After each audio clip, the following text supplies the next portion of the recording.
and welcome to Soap Secrets. Now, our resident soap expert Claire Ruck is on annual leave, so you might remember that we spoke to Rachel Lucas a few weeks back, and she's back now. Hi, Rachel.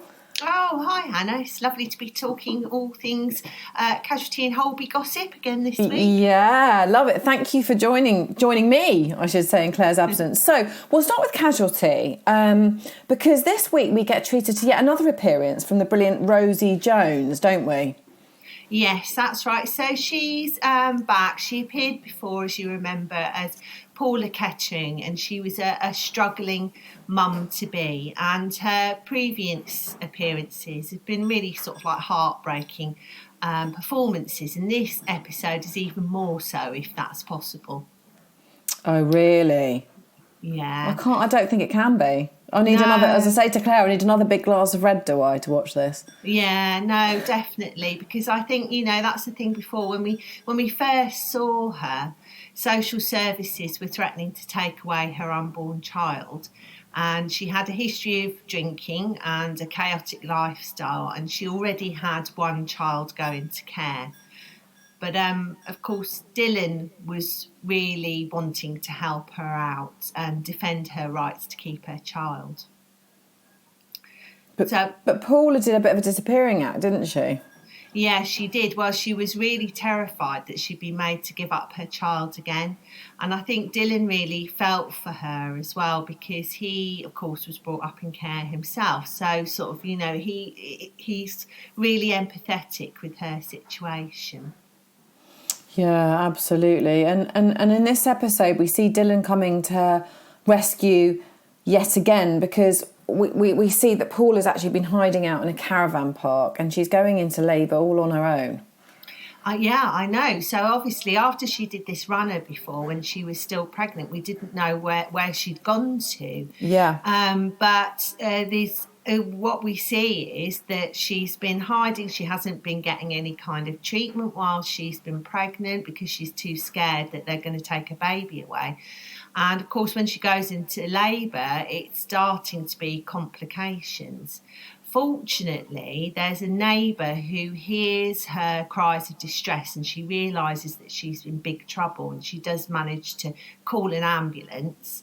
And then, of course, Dylan turns up with Jan to help her. I suppose this is the bit that I feel like might be heartbreaking, because the question hanging over this episode is, can he actually help Rosie keep her baby? And I know we all want a happy ending for poor Paula, but given the scenario, the circumstances, the suggestion is that that's doubtful. Yeah, and I do wonder that. I mean, I'd, like a happy ending for her as well. And I think she has obviously really been trying to get herself together and sort herself out so that she can prove that she can be a good mum. But because of her past history, obviously social services do have to think about the baby, and they have to put the baby's welfare and safety first. But, this is for now, sort of like, hopefully perhaps in the future, maybe Dylan will be able to give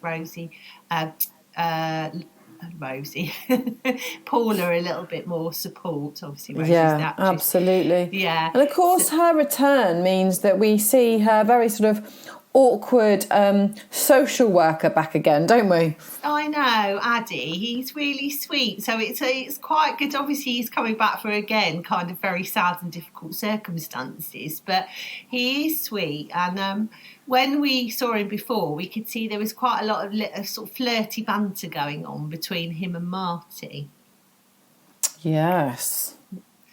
So, Are we going to have a date? Are we going to have a romance here? I think that would be nice, wouldn't it? I think Marty hasn't really been able to kind of commit himself to relationships before, but, maybe there'll be something going on between them. I think they'd be quite a good match, actually. I do. And that's not all. That's not all. The final punchline is there's some very surprising news for Robin.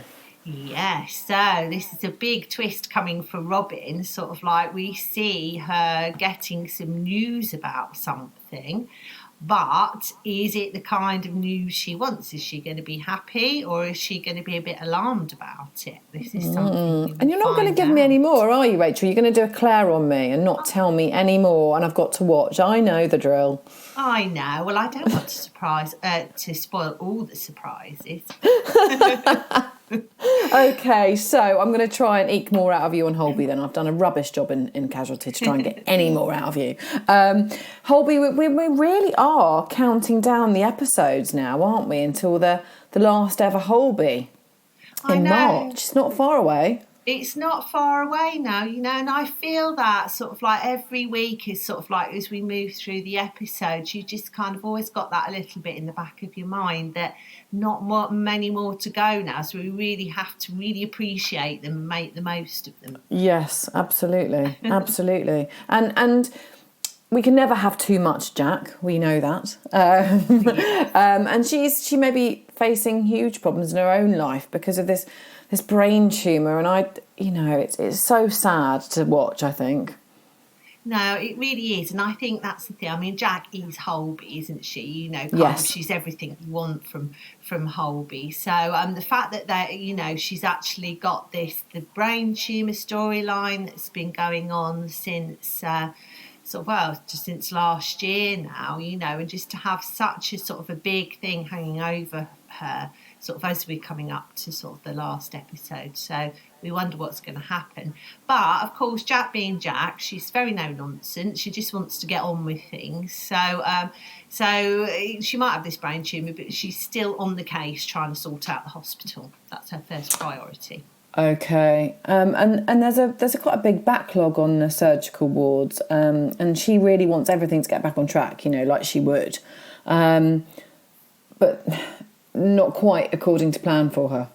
No, that's true. You're right. They've obviously, because of everything that's going on over the last few years, they've got such a backlog with the operations that they really need to get back on track. But obviously with staffing issues and, just time, really, it's very difficult to do it. Also, I mean, obviously Nikki's back here and Jack is her mentor and she really looks up to her. And she's really trying to help out. So she actually takes the lead on an operation.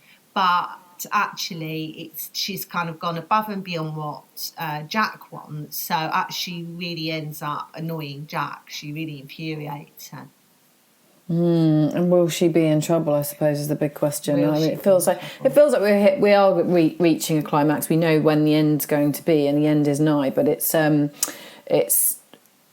kind of reaching that fever pitch, isn't it? We're gathering pace, I should say. Yes, I think so. I mean, they're very good in these in the hospital dramas, particularly because they really kind of try and imitate what's going on in the real world. And we do know, we read in the press, don't we, that there is a backlog of operations, and it's not going down well at all. And it's kind of showing the other side of how they're coping with it. And it's not going down well with Donna at all, is it? Because she feels like everything's in chaos and it's just too much to manage. Yeah, it's too much for her. This is the thing, I kind of feel sort of like each episode you're kind of wondering, it's like, is somebody going to leave now? Is this it? Are they going to leave, or are they going to stay for a little bit longer? But they're calling it Operation Backlog, and you're right, it is very much what NHS is facing at the moment, and I think it's very good to bring up these issues. And Donna, she feels everything's chaotic. She's sort of running around like a headless chicken, too much to do. It really is a bit more than she actually wants to be able to deal with, which is fair enough, really, isn't it? Absolutely. And that's not all, because we have a very familiar blast from the past, which is going to be really exciting. Now, are you going to tell me who? No, I can't You're tell not, are you? What's your name, Claire? Yes, well, I know. So it's really big to see this face back. So it's Holby favourite, so we'll all know them and we're all going to be very excited when we see them on the screen, but you'll have to wait and see. But you know what, though? They're really bringing out the big guns now, aren't they, before the end? That's it. They're going to throw everything at this, which is brilliant. Which should make us miss it even more. Yes, yeah, well, I hope so. So let's hope for a few more returnees, and I think there will be in the coming weeks, which will be good. Oh, well, you're giving us a little bit more there, Rachel.